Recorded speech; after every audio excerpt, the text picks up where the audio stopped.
ஓம் வெற்றி விநாயகனே போற்றி. நீ இவ்வளவு நாள் காத்திருந்த அந்த நிமிடம் நீ நினைத்ததை விட வேகமாக வந்து கதவை தட்டி கொண்டிருக்கிறது. நான் வந்துவிட்டேன் என்று சொல்லும் குரல் உன் காதில் மட்டுமே ஒலிக்கும். இது சாதாரண செய்தியில்லை, உன் வாழ்க்கையின் திருப்புமுனை அறிவிப்பு. நீ அழுத இரவுகளெல்லாம் இன்று சிரிக்கும் காரணமாக மாறப்போகின்றது. காத்திருந்த நேரம் வீணாகவில்லை. நீ எண்ணியதை விட நான் கொடுக்க போவது அதிகம். சந்தோஷமான செய்தியோடு உன்னை சந்திக்க வந்திருக்கிறேன். நீண்ட நேரமாக காத்திருந்தேன். நீயும் காத்திருந்தாய். நேரத்தை பார்த்து கவலைப்பட்டு கொண்டிருந்தாய். நம்பிக்கையை தாங்கிக் கொண்டு மனதை சுமந்து நடந்தாய். ஆனால் நேரம் தாமதமானதில்லை. அது உன் வாழ்க்கையை சரியான நேரத்தில் மலர செய்ய அமைதியாக வேலை பார்த்து கொண்டிருந்தது. மழை வரும்பொழுது மேகம் மட்டும் இல்லை, அதற்குள் ஒரு உலகமே தயாராகிறது. அதுபோல உன் சந்தோஷமும் உன் கண்களுக்கு தெரியாமல் அமைதியாக உருவாகி கொண்டிருந்தது. நீ தாங்கிய கஷ்டம் உன் சந்தோஷத்தின் அளவை தீர்மானித்தது. நீ இழந்தது எல்லாம் நீ பெறப்போகும் பெரிய விஷயத்திற்காக தான் நடந்தது. விட்டு போன வாய்ப்புகள் உனக்கு பெரிய கதவை இப்பொழுது திறந்தது. காத்திருந்த காலம் முடிந்து எதிர்பார்த்த செய்தியோடு அதிர்ஷ்டம் இப்பொழுது உன் கதவை தட்டும்.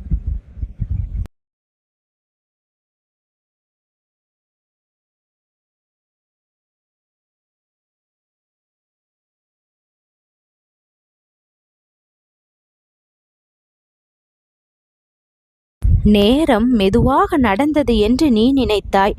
ஆனால் உண்மையில் அது ஓடிக்கொண்டே இருந்தது. உன்னை சந்திக்க வேண்டிய ஒரு நிமிடத்தை உருவாக்கி கொண்டே. நீ காத்திருந்த ஒவ்வொரு வினாடியும் உன் வாழ்க்கையின் கதவை உள்ளே இருந்து திறக்க ஒரு சாவியை வடிவமைத்தது. நீ எப்பொழுது என்று கேட்ட இடத்தில் விநாயகன் நான் இப்போதே என்று பதில் சொல்ல தயாராகிவிட்டேன். நீ வாழ்ந்த நாட்களில் ஒரு சில நாட்கள் மட்டுமல்ல, ஒவ்வொரு நாளும் உன் மனதின் உள்ளே அமைதியான போராட்டம் நடந்ததை நான் பார்த்தேன். அந்த போராட்டத்தில் நீ தோற்றதாக நினைத்தாய். ஆனால் அது தோல்வியல்ல, உன்னை மாற்றிய பயிற்சி. பார்க்க முடியாத ஒரு பயிற்சி. ஒரு இசை தொடங்கும் முன் அதில் ஒரு நிமிட அமைதி இருக்கும். அந்த அமைதி தான் இசையை பெரிதாக உணரச் செய்யும். அதுபோல வாழ்க்கையில் நடந்த அமைதியான காலம் உன் சந்தோஷத்தின் சத்தத்தை அதிகப்படுத்த தான் உருவாக்கப்பட்டது. நீ எதிர்பார்த்த பதில்கள் தாமதமாக வந்தது கிடையாது. அது உன் மனதுக்கு சரியான வடிவில் வந்து சேர வேண்டிய நேரத்தை காத்திருந்தது. விநாயகன் உனக்கு கொடுக்க போகும் விஷயம் சாதாரணமில்லை. உன் வாழ்க்கையை முழுக்க மாற்றும் அளவுக்கு இருக்கும். அது ஒரு பெரிய சேர்க்கைக்காக தான் சில சின்ன விஷயங்கள் விலகியது. பழைய பொருட்களை வெளியே எடுக்க வேண்டுமென்றால் அறையை சுத்தம் செய்ய வேண்டும். உன் வாழ்க்கையில் சில விஷயங்களை வெளியேற்ற வேண்டுமானால் புதிய மகிழ்ச்சிக்கு இடம் தேவை அல்லவா? அதனால் தான் எல்லாம் நடந்து முடிந்தது. நீ பலமுறை நின்றாய், இது போதும் என்று சொல்ல நினைத்தான். ஆனால் ஏதோ ஒரு சக்தி உன்னை முன்னே தள்ளியது. உன் மனதின் வலிமையை கூட்டியது. அது விநாயகன் வைத்த கையை பலப்படுத்தியது. அந்த கை இப்பொழுது நேராக உன்னை தொட வந்தது. அது ஆசீர்வாதத்தின் அறிவிப்பு. நான் வந்து விட்டேன் உன் வாழ்க்கையில் முழுவதுமாக. உன் பிரார்த்தனைகளை நிறைவேற்றி கொடுக்க. ஒளி வந்தால் இருள் விலகிவிடும். அதுபோல கஷ்டங்கள் விலக வேண்டுமானால் என் அருளின் ஒளி கிடைக்க வேண்டும். அது இப்பொழுது கிடைத்து விட்டது. நீ வைத்திருந்த அந்த நம்பிக்கையின் காரணமாக சந்தோஷமான நிகழ்வுகள் பல நடக்க இனிமேல் ஆயத்தமாகும். சிரிக்கப் போகிறாய். அந்த சிரிப்பு சாதாரண சிரிப்பு அல்ல. நீ நம்ப முடியாத அளவுக்கு உள்ளம் நிறையும் சிரிப்பு அது. ஒவ்வொரு நாளும் உன் வாழ்க்கை முடிந்தது என்று இது நாள் வரை உணர்ந்திருப்பாய். ஆனால் இனிமேல் புதிய தொடக்கம் ஆரம்பம். பிரச்சனைகள் தான் ஓயும், பிரச்சனைகள் முடியும், சோதனை காலம் முடியும். ஆனால் உன் வாழ்க்கை அல்ல. உன் நம்பிக்கை ஒரு நாளும் வீண் போகாது என் குழந்தையே. எந்த பக்தன் எந்த சூழ்நிலையிலும் தன்னை காக்க இறைவன் ஒருவன் இருக்கிறான் என்று நம்பி முயற்சி செய்கிறானோ அவன் முயற்சி ஒருபொழுதும் வீண் போவதில்லை.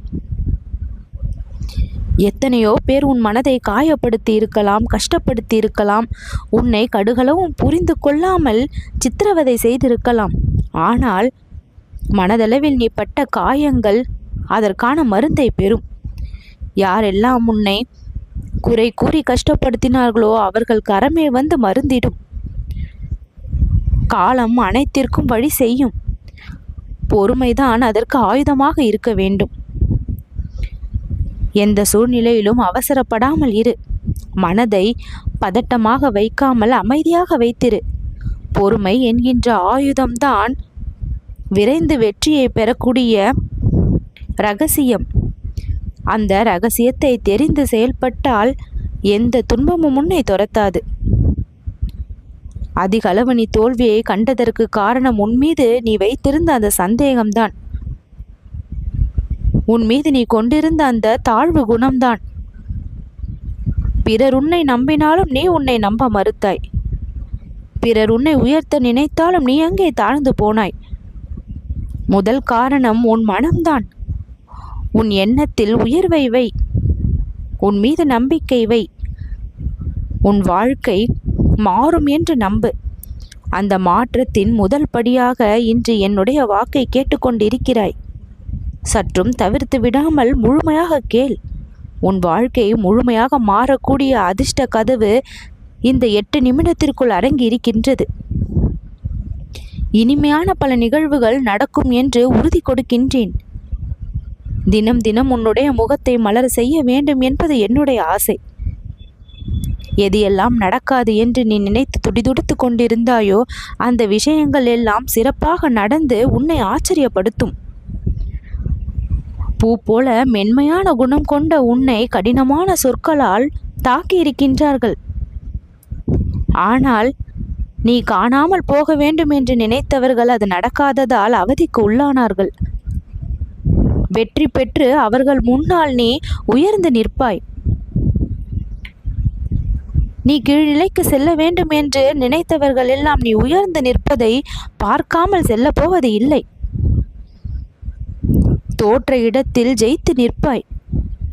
கலங்கிய இடத்தில் புன்னகை பூத்து நிற்பாய். பொறாமை கொண்டவர்களின் முன் உன் வளர்ச்சி மேலும் மேலும் அதிகரிக்குமே தவிர கடுகளவும் குறையாமல் நான் பார்ப்பேன். இது எல்லாவற்றிற்கும் முக்கியமான காரணம் இறைவன் இருக்கிறான் என்று நீ வைத்திருக்கும் அந்த நம்பிக்கைதான். பலம் அதிகமாக வேண்டும் என்றால் நம்பிக்கை வேரூன்ற வேண்டும். உடல் மனம் இரண்டும் ஒன்றுக்கொன்று சார்ந்தது. ஒன்று பலவீனமாக இருந்தால் மற்றொன்று தானாகவே அதன் விளைவை பெறும். இரண்டும் பலமாக இருந்தால் உன் வாழ்க்கை நலம் பெறும். உன் உள்ளத்தோடு ஒன்றிய விஷயத்தை நான் சுமூகமாக முடித்து தருவேன். இல்லை என்ற சொல்லுக்கு இடமில்லாமல் உன் வாழ்விற்கு தேவையான அத்தனை தேவைகளும் இனிமேல் பூர்த்தியாகும். நீயாக தேடி செல்ல வேண்டியதில்லை. உன்னை தேடி தானாக இன்பம் வந்து சேரும். வெற்றி நிச்சயம்.